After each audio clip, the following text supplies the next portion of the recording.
Quem domina a sua mente? Olá, paz do Senhor Jesus Cristo.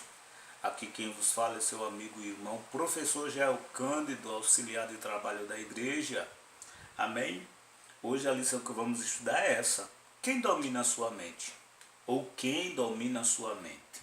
Não é? Então, nós estamos essa lição maravilhosíssima em que vamos conhecer alguma parte, algum campo de guerra da nossa vida. Antes que tudo, peço a você que esteja assistindo essa aula que se inscreva no canal, que compartilhe, que deixe o seu like aí, me ajude o canal Palavra Viva e algo mais. Então, quem domina a sua mente? O textuário diz assim: de sorte que haja em vós o mesmo sentimento que houve também em Cristo Jesus.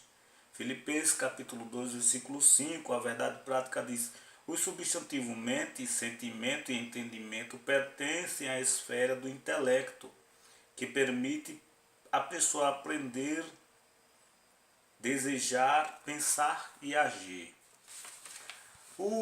A leitura bíblica em classe está escrita no livro de Filipenses, capítulo 4, versículo 4 ao 9. Vamos ler junto, abra sua Bíblia. Regozijai-vos sempre no Senhor, outra vez vos digo, regozijai-vos. Seja a vossa equidade notória a todos os homens, perto está o Senhor. Não estejais inquietos por coisas algumas, antes as vossas petições sejam em tudo conhecidas diante de Deus, pela oração e súplica com ações e graça.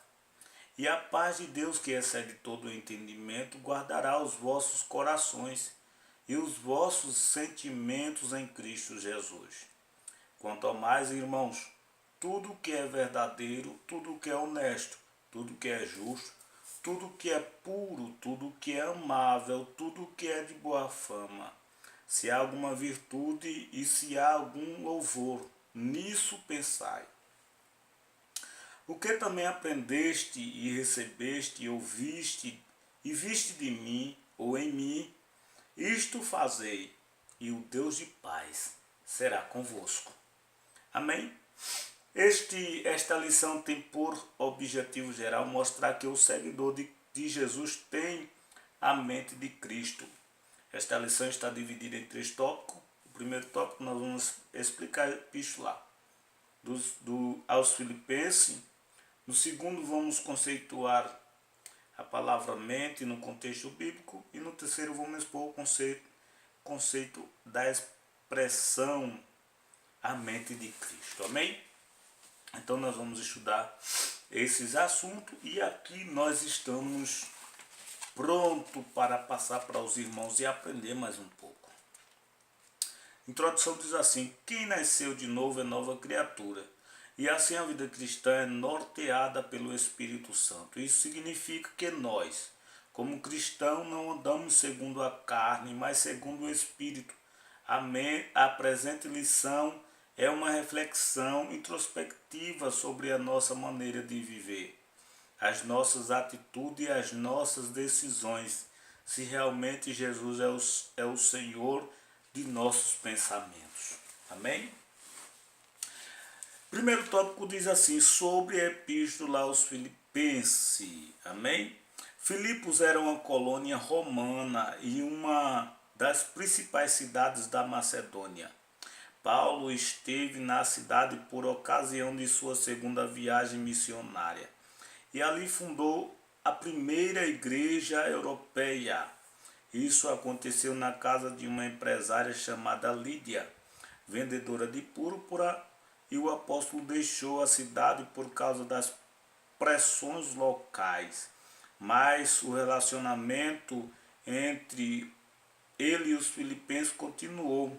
Cerca de 10 anos depois, Paulo escreveu a Roma, ou de Roma, a esses irmãos por volta do ano 62 ou 63 depois de Cristo.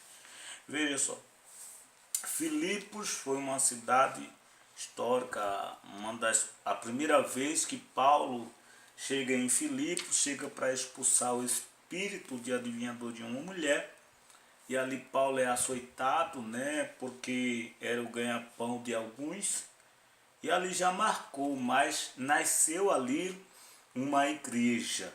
E dali em diante Paulo foi perseguido, mas continuou, fugiu dali e continuou ainda conversando com os irmãos. A doutrina, o objetivo da carta não era solucionar problemas doutrinários nem de relacionamento entre os filipenses, pois eles haviam amadurecido rapidamente. Um dos propósitos estava vinculado à amizade e ao amor recíproco do apóstolo.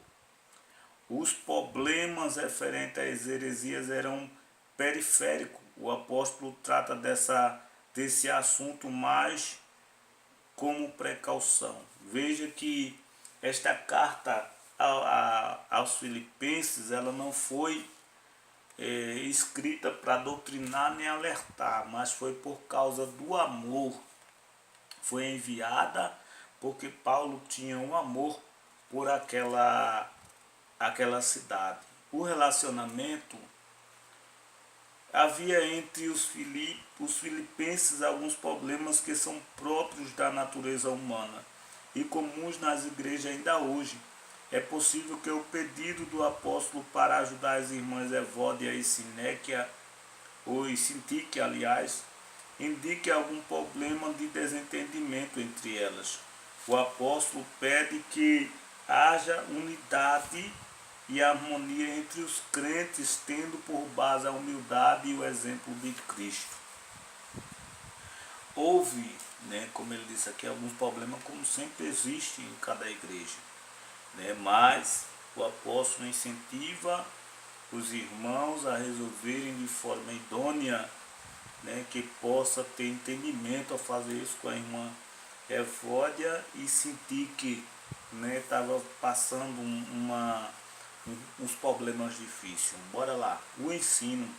Filipenses é uma epístola prática e os pensamentos teológicos aparecem casualmente, como no parágrafo teológico por excelência no capítulo 2, do 5 ao 11, e no lar celestial prometido aos cristãos no final do capítulo 3.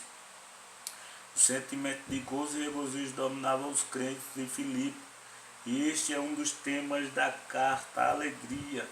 A igreja de Filipe é um exemplo de ser seguido por todos. Isso porque havia nela o mesmo sentimento que houve também em Cristo Jesus. Deixa eu te explicar uma coisa. Filipos, não havia congregação em Filipos. Os irmãos congregavam, se ajuntavam na casa dos irmãos. Mas eles tinham o sentimento de Cristo, eles eram alegres, e uma certa vez, por causa da tristeza de Paulo, porque Paulo estava preso, ele sem poder ajudar Paulo estava entristecido, mas Paulo envia a carta aos filipenses dizendo: alegrai-vos, regozijai-vos, para que veja que o verso 6 da leitura: não estejais inquietos por coisa alguma, antes as vossas petições sejam em tudo conhecidas diante de Deus pela oração e súplica com ações de graças. Amém? Então veja que ele insiste que o povo fique firme e saber que Deus domina todas as coisas. Sobre a mente no contexto bíblico, vamos lá. Há diversos termos nas línguas originais da Bíblia para mentes e seus derivados. Vamos estudar alguns deles aqui. Cada termo apresenta diferenças sutis, mais significativas. A mente como faculdade psicológica. O Novo Testamento grego é o termo nous, de amplo significado, como mente, entendimento, intelecto, pensamento, sentido.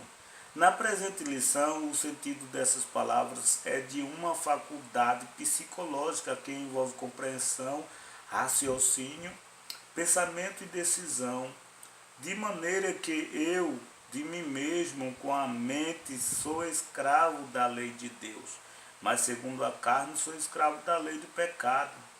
O apóstolo Paulo está referindo-se eu regenerado em contraste com a carne, sem o controle do Espírito Santo. É como essa mente cristã se desejamos, que desejamos a lei de Deus, ou seja, a lei do Espírito de vida em Cristo Jesus.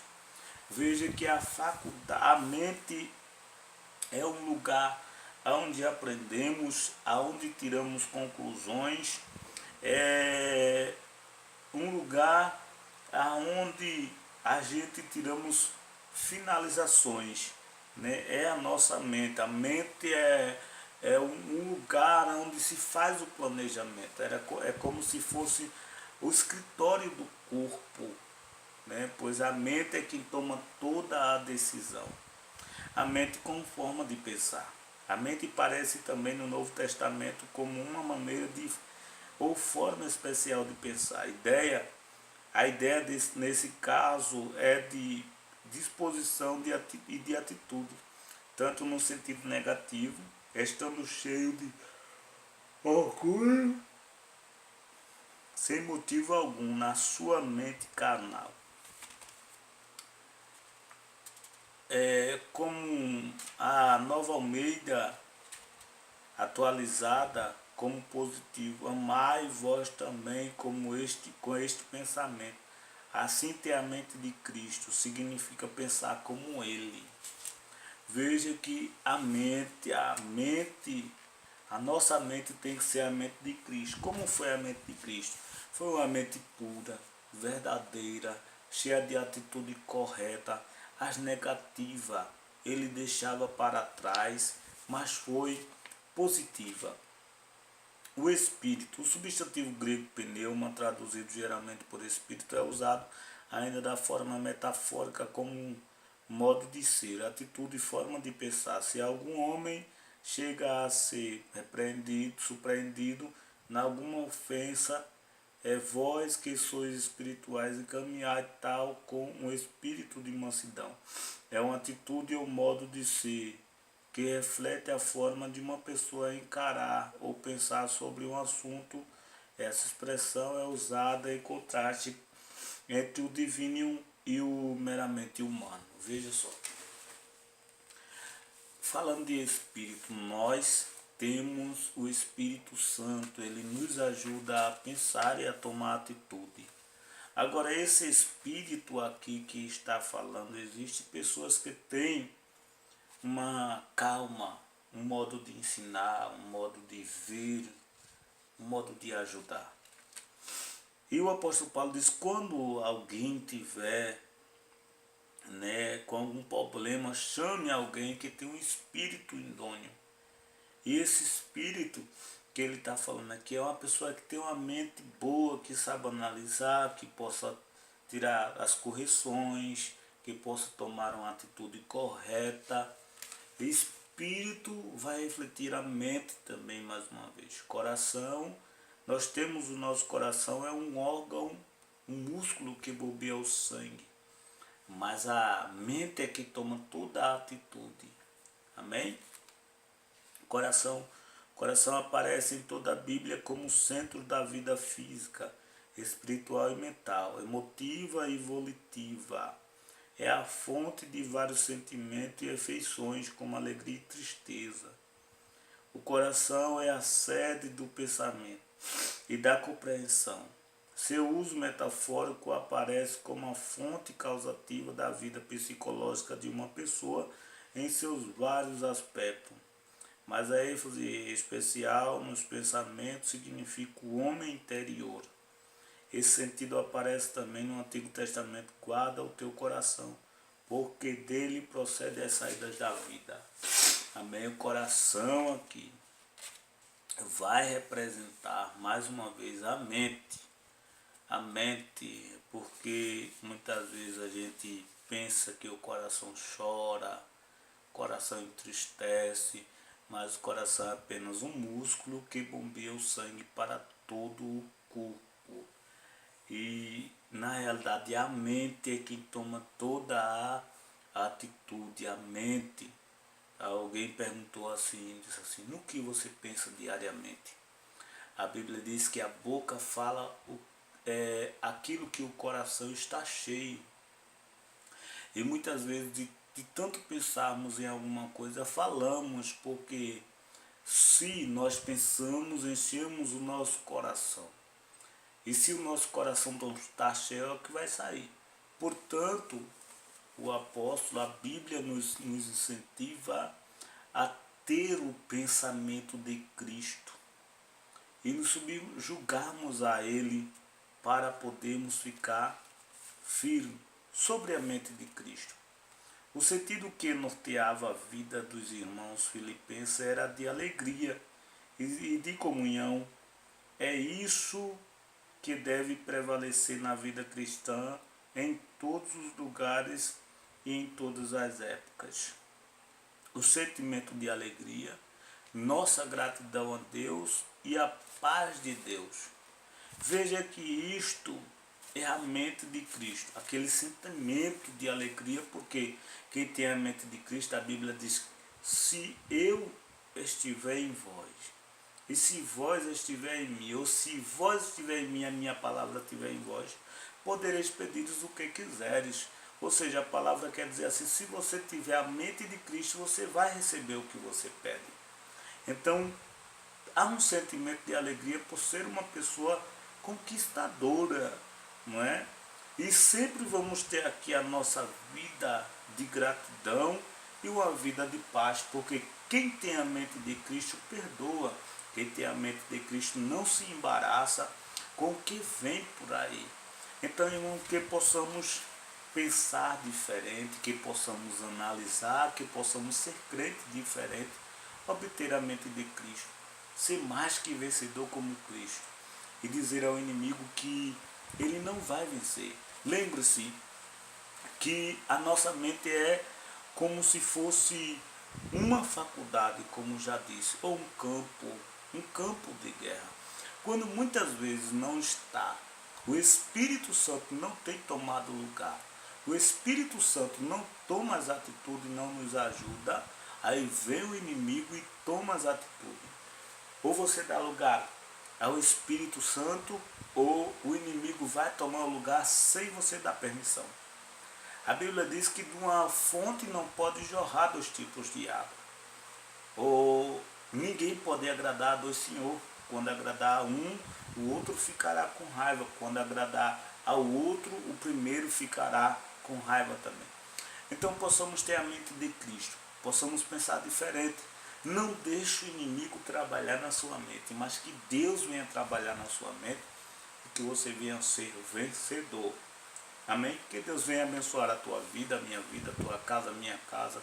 Que nós, a partir de hoje, possamos pensar diferente. Que Deus te abençoe e abençoe a tua família.